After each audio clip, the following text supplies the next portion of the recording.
Booze and boards, boards and booze. Bad guys at large, it's bad news. No beer this time, so we won't lose. We found their lair, they'll pay their dues. The town is saved, so now we booze. Booze and boards, boards and booze.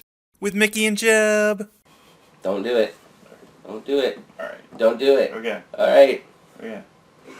Little bunny foo foo. Oh my gosh. I thought he was gonna go Hopping through the floor. I thought he was gonna go with Here Comes Peter Cottontail, but at least you get to pop Little Bunny Foo-Foo right on the head. Alright, so today's game is Bunny Kingdom. Yep. No Kickstarter this time. Neither of us kickstarted this game. How did you get it then? I don't even think it was a Kickstarter. So, why are we playing Bunny Kingdom? Okay, so I got this for a birthday present from my son, and he played it at one of the tournaments that he went to and asked me, he was like, did you ever play Bunny Kingdom? And I was like, I think I've heard of it, but no, I have never played it. And so he got it for my birthday, and we have now played it, and yeah, so that's how I came to have Bunny Kingdom. Bunny Kingdom is 2 to 4 players. It says 14 and up, and 45 minutes. And it's published by Yellow Games. Yep. And and the guys that made it, it's funny because Mickey thinks I'm an idiot. no, I don't. No, it's a Richard Garfield game, so, you know, Magic the Gathering, King of Tokyo, he's done... What? You You did Magic? Yeah. So, anyways, It also has Paul Maffeon in here. I don't know. illustrated. Oh, is that who? Oh. He did the art. Well, I'm sure you like the art. I mean, you like I that did like the style, art. so, Yeah, I did like the art. So this is a mainly a card drafting game. You could say that there's some area control also. I don't know how much control you actually have it because you're at the mercy of what you draft. So that's where the only control would come in. It's Yeah. not like you can take over yeah, stuff there's after not. somebody Yeah, has it. there's no taking over or anything. So I will say light area control, heavy card drafting, which is a mechanic I very much enjoy. I think Jeb enjoys it too, at least under certain circumstances. So that's basically the way the whole game works. And you play on a 10 by 10 board, and you play for four rounds. That might not sound like much, but you only draft 2 cards at a time out of your hand until the cards go all the way around until till you get to the end. So there's multiple turns during a round. Yep. The game plays relatively quick, and there's a lot of different things going on. And then basically score at the end of the game. Yep, try to get as much points as you can. Oh, there are hidden cards that activate at the end of the game to give you more points. So there's a little bit of that as well. It's not all just like as you're playing, that's the only points you'll get. So there is a little bit of extra. Right. So even though your strategy during the game might be really, fall right into place, you don't know what anybody's got hidden at the end of the game to counter that. So anyways, that's the basic overview of the game, and I guess unless Jeb has anything else to say, we'll be back in just a minute. We'll show you component setup and then how to play Bunny Kingdom. How many people are we going to play in our video? 3. 3, yeah. Yeah, Michael, because I'm forcing him to play on Father's Day. I'm like, haha, you have to play with me because it's Father's Day. And he agreed. So, plus it was a game that he bought, so he can't say he doesn't like it. And he wants to beat you in it. Yes, he does. Alright, so we're back with components for Bunny Kingdom, and Mickey just told me that it's going to go really quick, and I agree. Alright, so the first thing is the New World board. Go ahead. Yeah, boards basically all inclusive. You have a 10 by 10 grid and a score track right over here. So, yeah. And I like how they did the letters and the numbers on both sides. Yeah, so it makes it a lot easier to hunt. Yep. Next are the rabbit figurines. There are 36 per color. So you got your 4 colors for 4 players. Little tiny bunnies. Next you got the city figurines. There are 3 types of them. It's strength level 1, 2, and 3, and the Spires number on of spires. So there's like 1 spires, 2 spires, and very few 3 spires. There are building tokens. They look like this.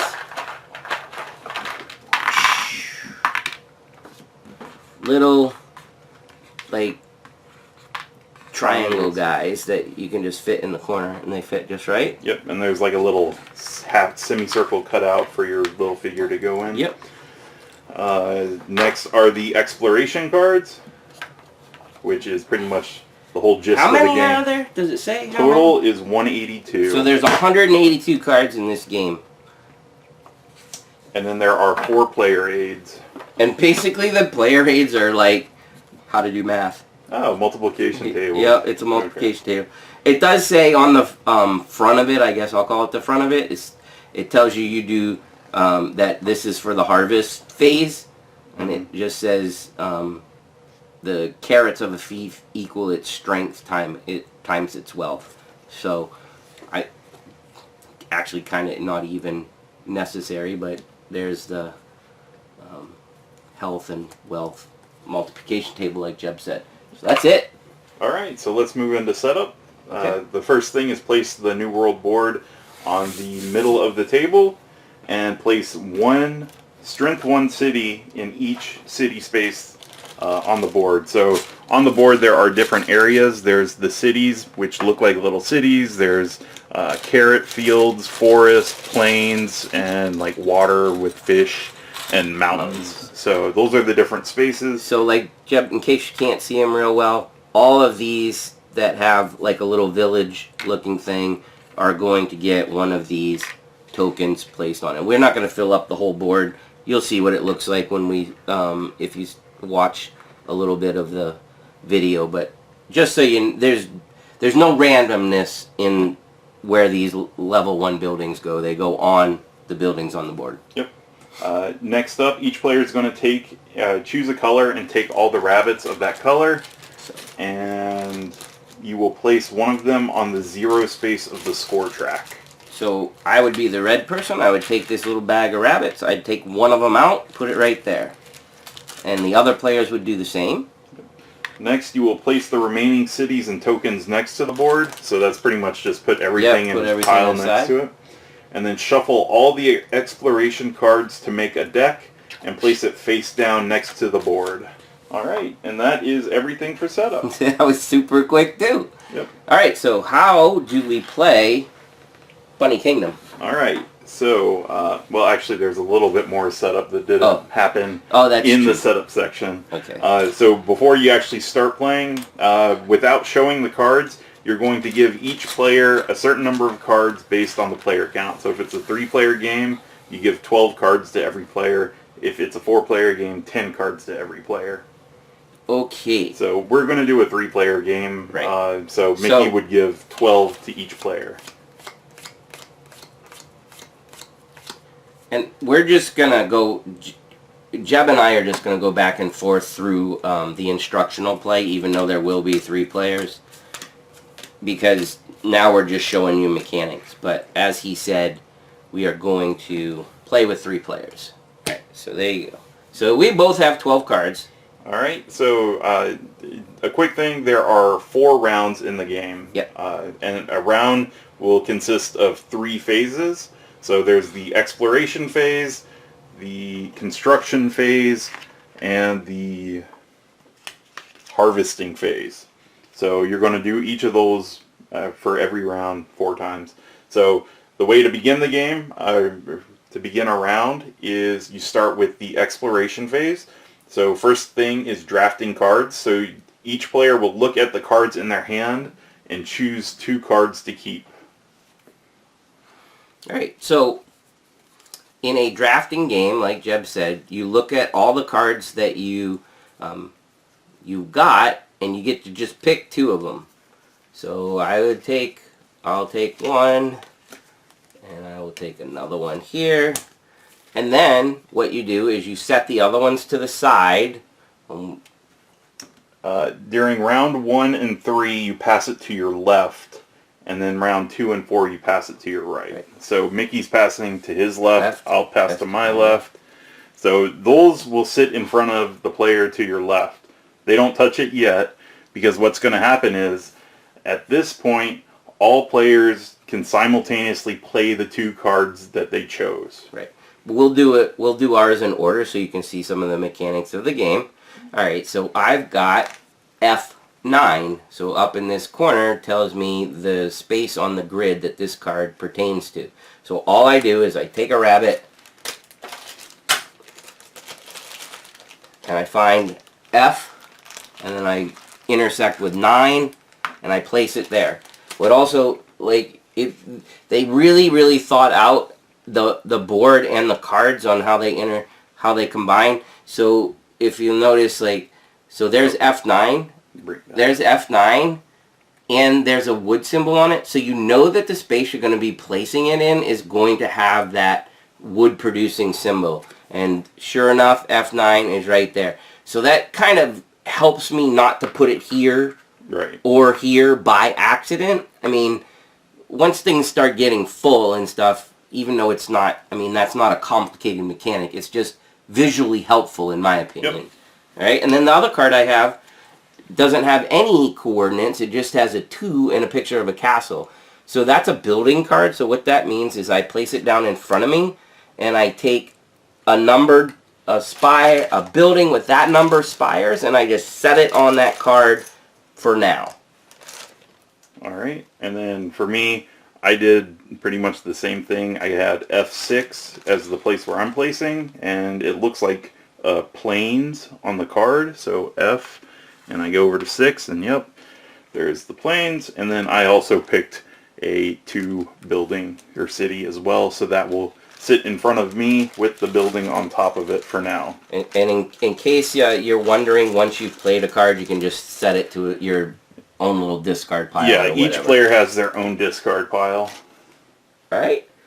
Alright, so we did that small part of the draft phase. So after playing the cards, you are going to pick up the cards that were passed to you, pick 2 again, and then pass them to the left again. So now you have a brand new hand of cards that you get to pick 2 more cards from. And then again, you will pick your 2 and place it towards the other player to the left of you. And then resolve them all at the same time. Right. So I have I8. Where's my bunnies? So I'll find I on the board, which I'm not going to be able to reach. And then, woo, right there. And I have a 3 building this time. Alright, so he grabs the 3 building out of the pile. Places it on the card. For me, I have 2 kind of different cards you haven't seen yet. The first one is the camp card. And this is kind of like the way you would do a building. Instead of putting a building on it, you look for the camp token, and it actually has a picture of it in the bottom corner. Yep, so I would place it on top of my card, like that, and just set it off to the side for now. Right. And then my other card is pretty much the only instant card of the game. It's Provisions, and it says immediately draw and play 2 cards. So I will discard that, and then it lets me draw 2 from the deck and instantly play them. Oh wow, so it's actually a 1 and a 2 building, so I would put a 1 and a 2 building on top of them in front of me. So I'm sitting with 4 buildings in front of me. Or 4 cards in front of me right now. So the only other one that we haven't shown you, which neither of us... I don't think it was any of the draft cards. So what's going to happen at this point is you're going to continue to do that until all the cards have been drafted, meaning all the cards have been played. The only type of card that you didn't see in this example is called a parchment. Parchment looks like this, and there's a ton of them, but a parchment looks like that, and if you draft that card, you put it face down in front of you, because it is an end game scoring. Could be an instant or it could be conditional. But anyways, it goes face down, and you just wait till the end of the game, and then you'll be able to score those points if you meet the criteria. Yep. So, like Mickey said, we would continue passing and playing 2 cards until there's nothing left. So let's pretend we had put some figures on the board. Stuff on the board. So we're going to fast forward a little bit. We're going to put some bunnies and some buildings and stuff like that on the board. Okay, so I guess right now we should talk about what a fief is, just so you can kind of understand. Fiefs are groups of connected territories under a player's control. So with what we put on the board, we can show you what some of the fiefs are. So Mickey, can you go through your fiefs right now? Okay, so this is a single square fief. This is a 1, 2, 3 square fief. Keep in mind that this is an orthogonal type of mechanic, so diagonals don't count. The bunnies have to be adjacent, either vertically or horizontally. So these 3 are. However, if you can see, this space here has a little lava looking line, so that disconnects him. That is the only space on the board that separates you when you're talking about fiefs. Everything else doesn't matter about the picture or anything like that. It's connected. This is the only separator in the game. Okay, so I have a 1, and a 3, a 1, and down there is a 1. Yep, and then I have a 1, and a 4 because they're all connected orthogonally. So if you listen to how it works when you're drafting cards, obviously you're going to start putting bunnies all over the board, and hopefully you'll be connecting them and making larger areas. Yep, so after you've done your drafting for the round, everybody is going to perform the construction phase at the same time. And the construction phase is if you have any cards face up in front of you with buildings or the little cardboard pieces, you can put all of that stuff out during this phase. And you're not forced to put it out, so you can keep some of it for later if you want. I think the big thing is some of the cards will actually have restrictions on where they can be placed. Yeah. So, like, for example, I have this one, it's a city of just 1, so there is no restriction on it. So I could place it right here if I wanted, and I would just put my bunny inside of it. You do have to control the place you're putting it. Yes. So you can't just randomly put it on a square because that just doesn't make sense. Right. So I've got a 2 that I'm going to place over here because I control that. So I'll set that there. And that's all I'm going to place. Oh, well, I have this thing, the camp. The camp is a special token that I can only place it in an empty area. And I would place a rabbit, or I guess a bunny. Yeah, so just do it. Let's go either there or there, wherever you want. So I'll place it there.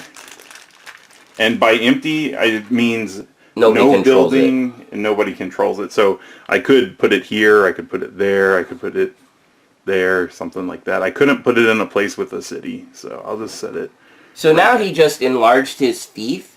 The only thing that the camp does, though, is when either Jeb or somebody else picks G6 in this example, that's the person that's going to own that space permanently. So it's kind of like, hey, I'm gonna squat on your land for a little bit, and it's mine until you kick me out. Yep. So that's basically how the camp works. So as Jeb was saying, you have to watch for restrictions when you're placing some of the buildings and stuff. So here's an example of what he's talking about here. So all of the 3 buildings have this little symbol of the mountains down by the 3 icon, whatever you want to banner, however you want to say that. So that means that the 3 buildings can only be placed onto a mountain region. Oh, well, how about them apples? Mickey actually has a rabbit on a mountain. So I am going to place that 3 building there, put my little bunny on top, discard that city. I have another city that's a 2 that I will go ahead and put down on this bunny. How about that? All right. So I built all my buildings, and I think Jeb built all his building. No, or did you hold on to one? I'm holding on to one. Jeb held on to a building. Yep. So I think one of the key things is you cannot place a token where there's already a building or another token. Right. And you can't place buildings on buildings or tokens. So. Right, yeah, so you can't stack. Right. Basically with those things. All right. So once everybody's placed all the buildings that they wanted to, you will move on to the harvest phase. And during this phase, you're pretty much going to harvest your carrots, which are the victory points. Mm-hmm. And the way to do that is you will calculate the strength of your fief and the wealth of your fief, right, and multiply them together and then add all of that up. So okay, we'll go through that. All right. So the strength of a fief is the number of spires in a fief. So this fief over here, no buildings, so no spires, so it does nothing. However, the wealth of the fief is 1 because it has the fish symbol in it, so that means it produces fish. So 0 times 1? Is big fat 0, Jeb. Yep. Alright, so this fief has no spires, doesn't produce anything, so it's a big fat 0. However, this has, let's look at this fief. So we determined that this fief was this space, and this space. And it has 1, 2, 3, 4 spires. However, all that it has for different resources is fish. So it's only going to be 1, 2, 3, 4 times 1 resource. So that'd be a big fat 4. 1, 2, 3, 4 on the score track. Now I'd look down in here, and this one, 2 spires produces 1 resource, so I would get 1 times 2. 1, 2. Yep. And then for me, I've got 1 spire, 1 resource, so that's 1 times 1 is 1. So that's 1 point. And then over there in that fief, I've got 3 spires, and it produces 2 different resources. It's got carrot and wood. So 3 times 2 is... Okay, so in case you can't see what Jeb's talking about, since we actually have 2 resources this time. Carrots here, the wood is produced there. He is orthogonally connected, so he gets the 3, like he said, times the 2 different resources. So I go up 6. And then there... And he hopped right in front of me. Yep, I see what you did there. So one quick thing to note is if this was my fief, this crazy big fief, I would look at it. It's this connected. Everything's connected here. Yep. So counting the spires is still 3. However, if I look at the resources, I've got a carrot here, a carrot there, and a wood. So that's 2 carrots and a wood. However, you don't double count the same. Right. It has to be different resources, yep, for the wealth. So in that case, it is still only 2 times 3. Okay. So that is basically how the game will progress. Obviously, if you're kind of putting this together, it's you gotta during the scoring round, you gotta pay close attention to what's connected and how many different resources there are. Talking about resources a little bit, the 3 basic resources are wood, fish, and carrots, and a lot of those are built into the board. However, some of the tokens have special resources on them and some of the same resource. Like, so that one is a fish producer. This is it's like orange powder. It's like powder or something. I don't know what it's supposed to be. Sand. There's a gold nugget. There's a place that provides all 3 of them except only one at a time. So that's how you can make your fief even more wealthy. So you don't have to rely on just the stuff on the board, or you would only ever have a maximum multiple of 3 if that was the case. So just so you know, there are some special resources throughout the deck that you may or may not come in contact with. Yeah, the Sky Tower is probably one of the biggest ones, is where it has 2 pieces, and you would place one of them in a different fief of your own. So yeah, so if I had played if I was building the Sky Tower, I could put this, actually say Mickey's doing it instead. Okay. So he'll put one up here with this fish, and then he can put the other one. And I will put it over here. Remember, I can't put it with a building, so I got to put it by itself. So the way Sky Towers work is they connect the 2 fiefs. So you will now consider that area with that one. Right. So when counting, you would have, what, 1, 2, 3, 4 spires, and it produces... Still only 1 because it's still fish. Right. But the point is that they are now connected. So if I have stuff going on over here, I can add to a fief that's already like on the totally on the opposite end of the board. So that's another special mechanic. There's not a whole lot of special mechanics, but that's between that and the camp, I think you know all the special ones, because the resource builders are literally just put it down there, provides a new resource for you. I think there's like gold, iron, a mushroom, that dust stuff, a few other things. So. Yep, so once the round is done, so after Mickey and I scored our points for the round, we would move to the next round, which would involve passing out cards in a 3-player game, 12 cards to everybody again, and then just doing the whole thing over again. So once the 4th round ends... However, the only difference is you pass the cards in the opposite direction the next round. Right. Okay, so... deal 12 cards again, and then obviously in a 2-player game it doesn't make a difference, but in 3 or 4 players you would pass, the first time you pass to your left, the second time you would pass to your right, 3rd round you'd pass back to your left, and 4th round back to the right. Yep. So once the 4th round ends, and I made the mistake of forgetting to do the scoring of the last round, Mickey was like, no, we still have to score. So make sure you score at the end of round 4.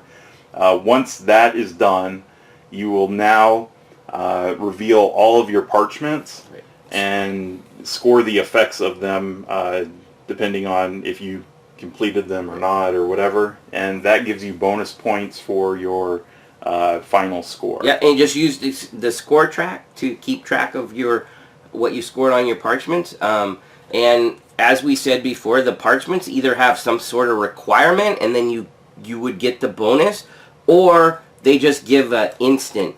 There's just like an automatic... Let's see if I can find one for you. So it'll be a race to see who finds one first. Found it. Jeb's got it. No, I didn't. I lied. By my time. Oh my gosh. You shuffle them. Here you go.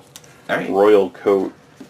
So the Royal Coat, if Jeb, at the end of the game, he just flipped that over and he just automatically gets 2 points. Yep. Just boom, just gets two points. And then there's some that are like, for every fish place you control, you get a point, or for every woods or every carrot. Yep. And if you have like 7 woods, then you get some points. So there's a bunch of different types, but the key is they all get scored at the very end of the game.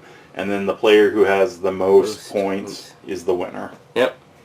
And that is literally how you play this game. Just to recap real quick, the lava spaces aren't connected. If you have a sky place, you can connect things across the board. Sure. And at the end of the round, you just do the calculations of the strength and the wealth of your fief, and don't forget your fiefs do not connect diagonally. Anything else, Jeb? Not that I can think of. Alright. So we will be back with a 3-player game of Bunny Kingdom. Yep, and as I always say, if you didn't understand what we did here, watch about 10 minutes of gameplay and you'll probably get this game no problem. Yep. Alright.